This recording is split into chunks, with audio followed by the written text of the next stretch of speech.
Hi everyone, my name's Grace. I am a body control Pilates teacher. I've designed a session called Supple Spines for you to try today, suitable for beginners plus. If you are brand spanking new to Pilates or just had a baby or maybe have a medical condition, then I would speak to your doctor or a medical professional and just make sure that you are suitable to start Pilates. So definitely work with caution. Today we're going to start lying down, so make sure you've got a mat or something comfortable to lie on, and you'll also need a head cushion. If you don't have something fancy like this, then you could always use a folded up towel or a cushion from your sofa. So come and lay down on your back and just have a bit of a wiggle and just get yourself settled in what we call relaxation position. And what I want you to focus on is 3 main points of contact. So you should feel, hopefully, the back of the head is heavy into your cushion.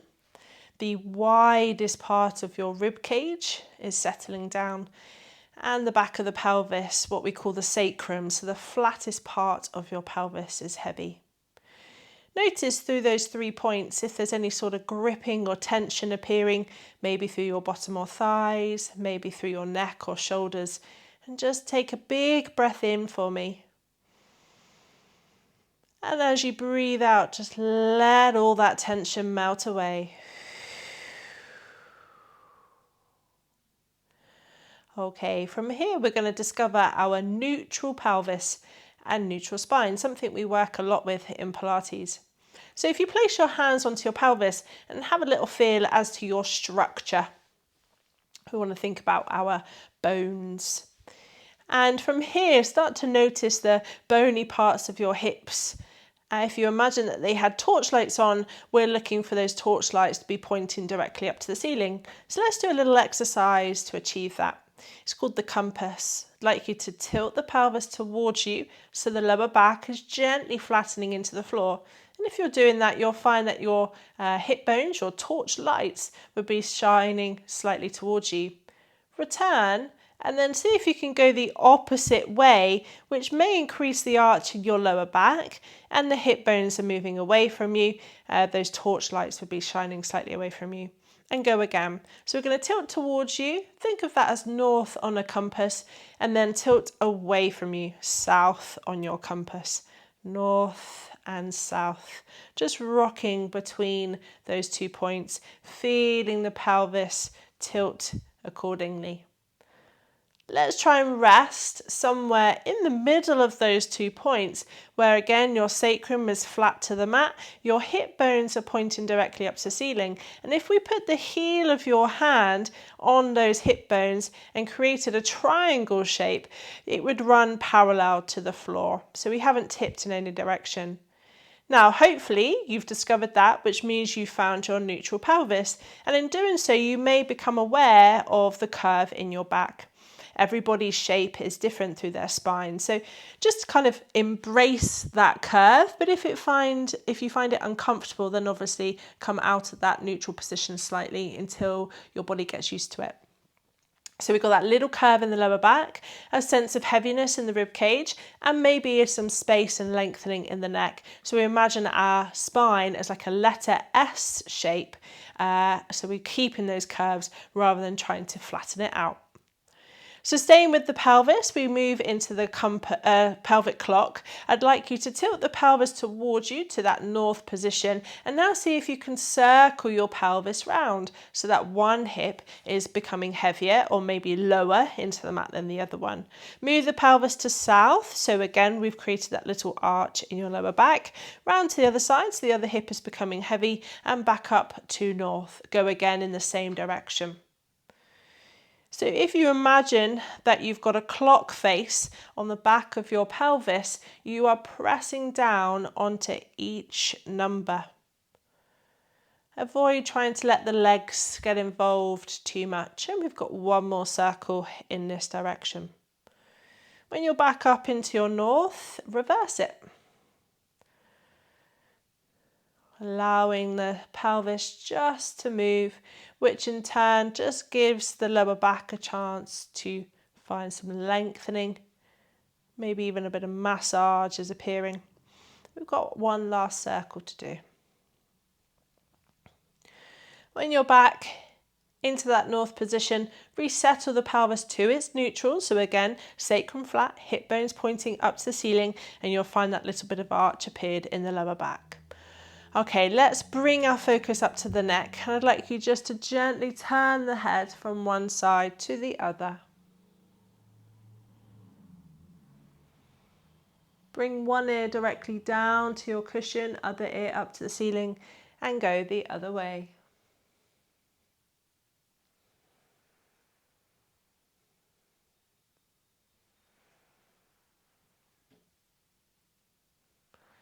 Last circles. Even yourself up. And then when you're back into center, we're going to tuck the chin down, giving yourself a double chin. It's really glamorous, I know, but a beautiful one for posture. And then we're going to let that chin lift slightly towards the ceiling and then go again. So a gentle pressure into your head cushion as you tuck your chin down. Focus on sliding the base of your skull up your cushion and then let the chin lift. So really nice if you're spending a lot of time standing, or maybe you're at a desk and you're having to lean over slightly and the head tends to jut forwards beyond those shoulders. This is a nice one to bring the head on top of the shoulders, creating that lovely long spine again. Last ones. Release back into that center position. Float the arms up to the ceiling, palms face in towards each other. Let's reach one hand up to the ceiling, feeling the shoulder blade lift off the mat. Return your shoulder blade down. Other side, reach to the ceiling, feeling that shoulder blade peel off and then return back down. Let's see if we can inhale to reach and exhale to sink.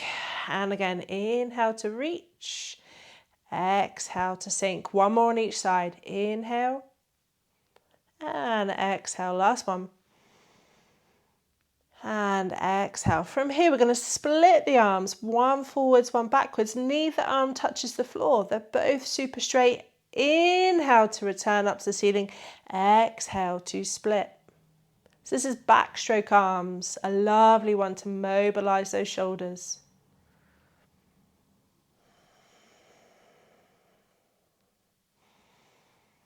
Let's combine this with our head turn. So as you split the arms, turn the head away from the arm reaching back. Return everything through the middle and then swap over. So a bit of coordination. One to get the brain moving. And speaking of coordination, we're going to add in again. So whichever arm is going back, the opposite leg slides forwards. And then you return and then you swap over.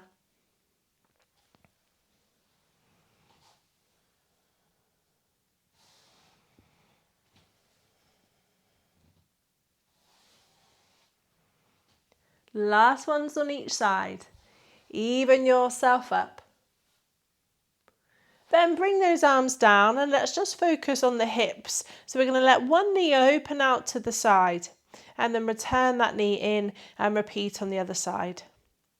So we're wanting to obviously maximize our range of movement, but we also want to maintain that neutral pelvis.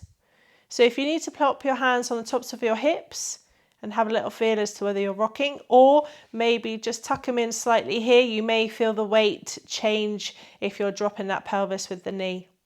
So we're mobilizing the hip as we stabilize the pelvis and the spine.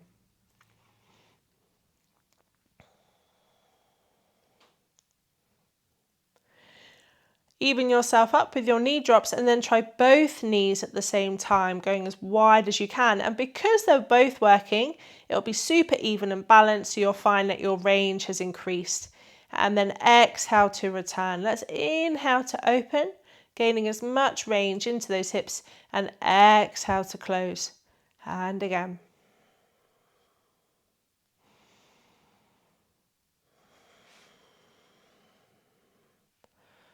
One more time. and return. From here, I'd like you just to take the feet a little bit wider. So you want them more on the outside of the pelvis if they're not already. And let's take the arms slightly wider as well. Let's take them so that the palms are turned up to the face of the ceiling and your arms are reaching out to the sides of the room. From here, we're going to let the knees drop to your right, rolling onto the outer edge of the right foot, inner edge of the left foot. Let the weight of those legs just release into the mat, and you'll feel that the pelvis will have moved and create some twist in the spine. If you have a hip replacement, that left knee, avoid it going too low. We're going to keep it up a bit higher, just so it's not rolling in fully.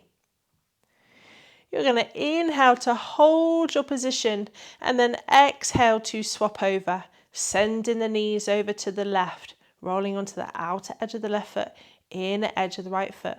By keeping those feet quite wide, you can really encourage that right knee down to the ground. Again, unless you have a hip replacement on that right leg, then keep that knee a bit higher.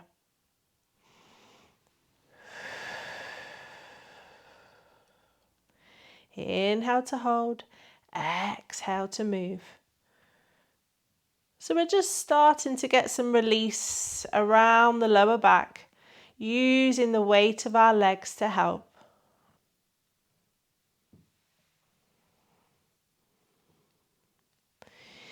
If you need to keep this low level or you're really new to Pilates, then please stay with what you're doing. Those that would like to add in, we're going to send the knees over to one side. So if you will take your knees over to the left, with the right leg keeping it bent, it's going to lift and that knee is going to come towards the left elbow. It's not going to meet it or touch it, but it's just gravitating in that direction. We're then going to keep the leg bent as it returns to the floor, and then we're going to go over to the other side. So we create that twist. We're going to bring that left leg up and over as though it wanted to meet the right elbow. Then we're going to return and then swish over to the other side. Try to keep some stability around those shoulders so we're not letting them slide too much. And in a way, we're looking for that sternum to stay shining up towards the ceiling. If this all becomes too much, obviously just drop back to just doing the rotational part rather than adding in the lift of the leg. Let's go for our last one. So final one would be knees to the right and let that left knee reach the elbow and then return. Well done. Bring those feet in a little bit closer together and bring your arms down.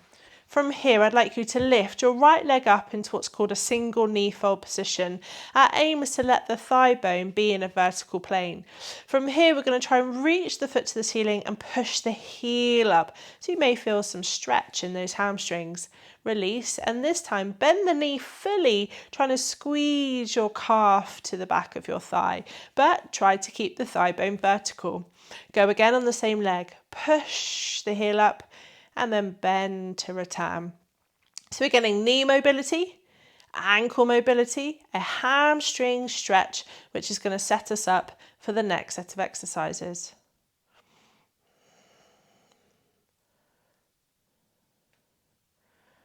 Two more times, please.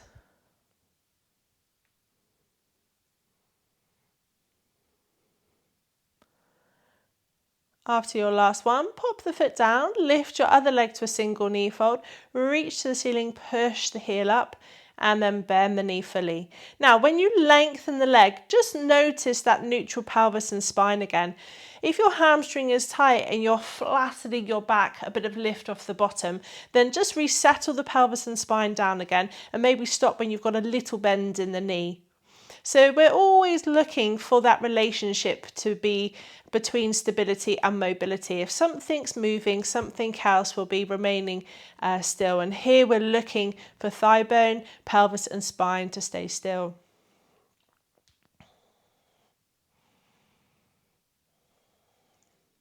Last ones.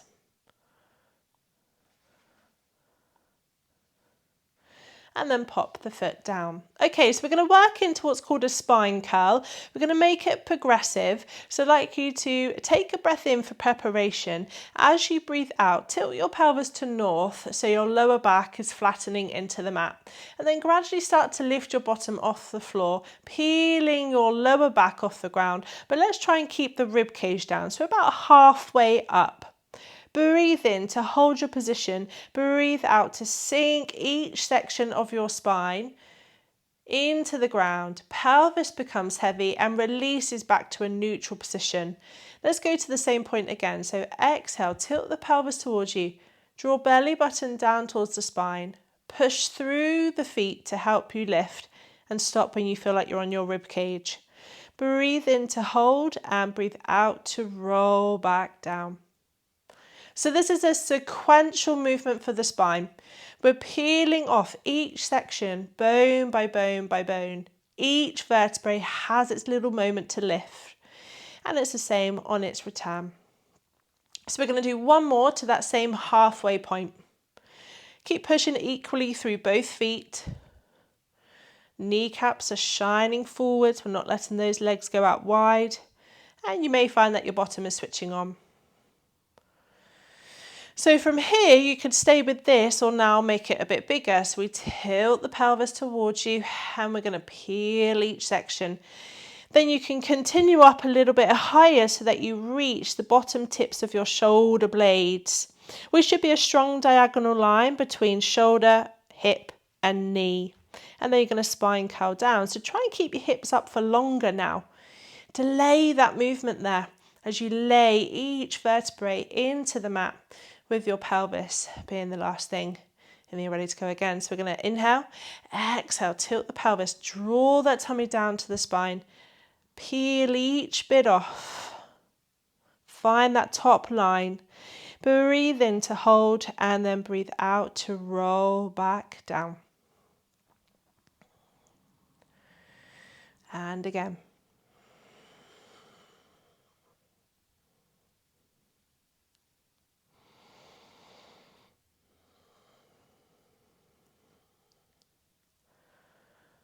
One more time, please.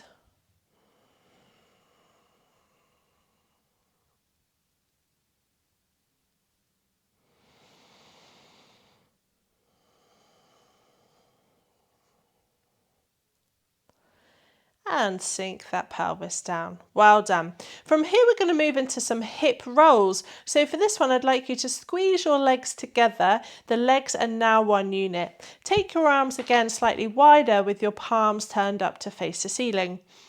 From here, we're going to tip the right hip down and send the knees over to the right. Notice how you're rolling just onto the outer edge of the right foot.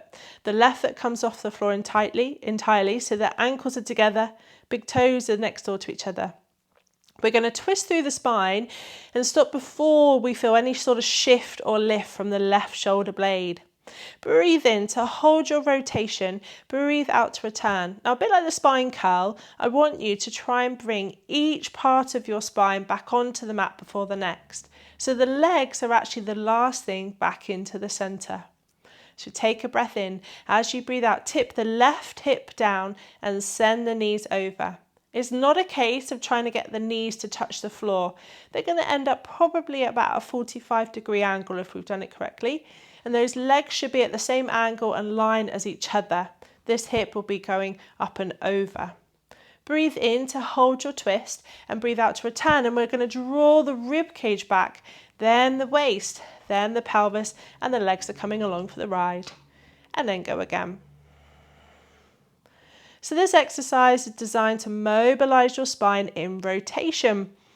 And because we're working hard to try and draw those legs back, which are heavy, it means we're also getting a chance to strengthen that spine.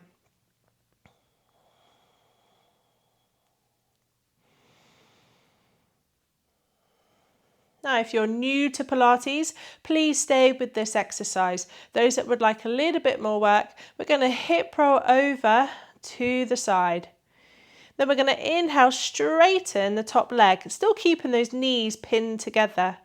Exhale, keep the leg straight to come back And then inhale, place the foot down, ankle squeeze together. So we exhale, hip roll over. Inhale, straighten the top leg. Imagine you're squeezing a piece of paper between those knees. We're going to keep the leg straight to come back and then place the foot down and then go to the other side.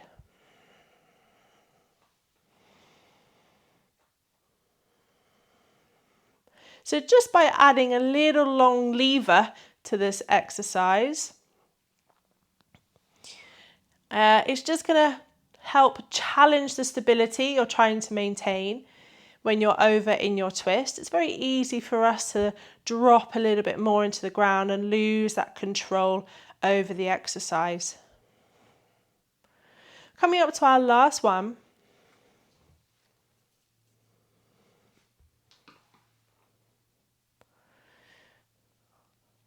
And then back into the middle. Well done. Okay, from here I'd like you to roll over onto your side, push yourself up to sitting, and we're going to have our legs in a position that's comfortable for you. So the one that we tend to use is long frog. So the soles of the feet are looking in towards each other, the knees are nice and relaxed, and we've got our feet quite far away from our pelvis.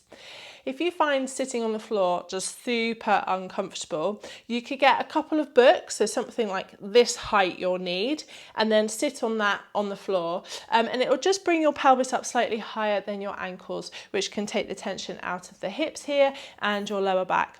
But if all of that is just too much, then go and sit on a chair. You can do these next couple of exercises sitting on the chair, stool, footstool, coffee table, whatever. Okay, so we're going to move into side reach. So sitting up nice and tall through the spine, arms out on either side of you. I'd like you to inhale, lift the arm up to the ceiling. Exhale, flex the spine over to the side. Your supporting hand that's on the floor is just slightly in front of your pelvis, just for a bit of support here. You're going to breathe into that open side, breathe out to restack, and float the arm down. Inhale, lift. Exhale, reach up and over. So we're not trying to sink down into ourselves, we're giving ourselves space. Breathe in to hold, breathe out to restack, and float the arm down. And again.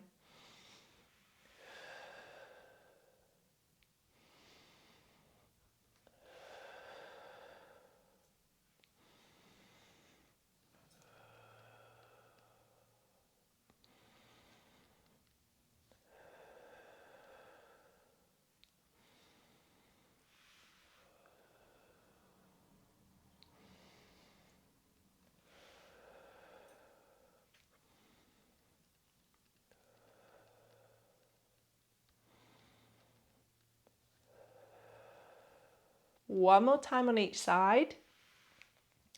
Do enough to even yourself up.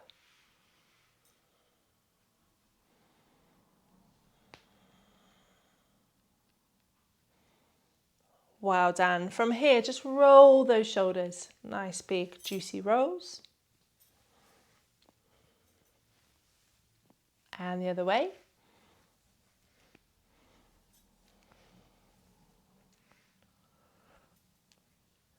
And release. There. And you're good to go. I hope you enjoyed that.